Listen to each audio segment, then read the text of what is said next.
Ayaw niya. Pluto? Pluto? Pluto, Pluto. Look at the camera, Pluto.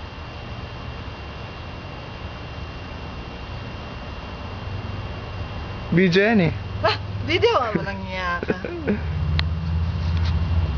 Hello, usap kayo. Pluto. Bow, wow, wow. Pauwi na kami. 1 more hour. Ida-drive na kami. Bye-bye, Colorado. Rocky Mountain High.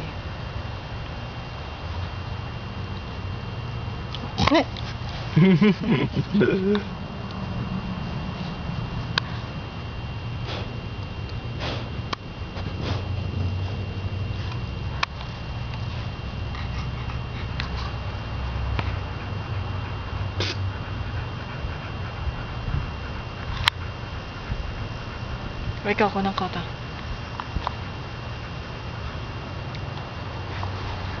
Na ikaw kunwari tumatakbo ka doon sa nakakabito.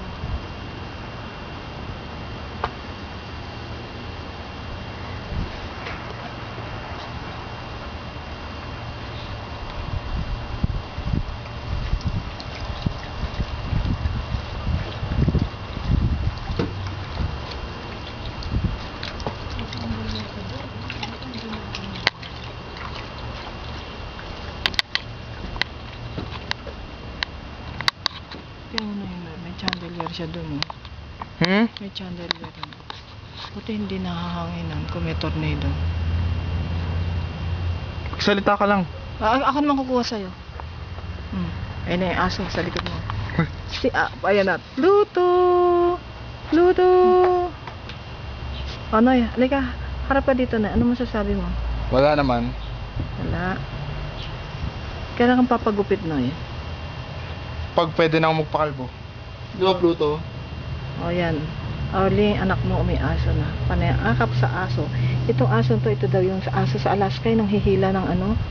Slave ba yun, anak? Ano hinihila nila? Tara mo sa Ito yung mga aso sa ano, manghihila ng slave. Anong lahi nga yun? Alam ba yun? Ang laki-laki nito. Kung tumaya ito, ang laki. Takot na anak mo pagka tumayo. Kagabi, tinatayuan siya sa likod. Gusto na anak mo, sapal sila, akap sila. Eh kaso, tumatayo sa likod niya. Ayan, anak mo, ayan ang buhok. Yan, para, yan, $5 lang yung earphone na nabili niya. Sa kakaantay ko sa kanya doon sa GP5 na store. After gym, pinunta niya ako, nakita niya yan. Ayan, magpapatubo daw siya ng balbas at saka yung buhok pahabain niya. Pag uwi niya dyan, nakatirintas siya. O, sige na, Noy. Tapos na ba? Noy, tagal mo ng video. Ito bahay ng kapitbahay. Oh. Ito yung bahay ng aso. Ayan, ayun ang kanyang kubo. Oh. Balot na balot. Tapos ito yung mga tuwalya niya. O, Noy, alisin mo na. Noy, oh. Patay mo na. Yung aso ko na mo nang ngalang-ngalang. Oh, patay mo na sa akin ko rin. Ay, yung battery niya.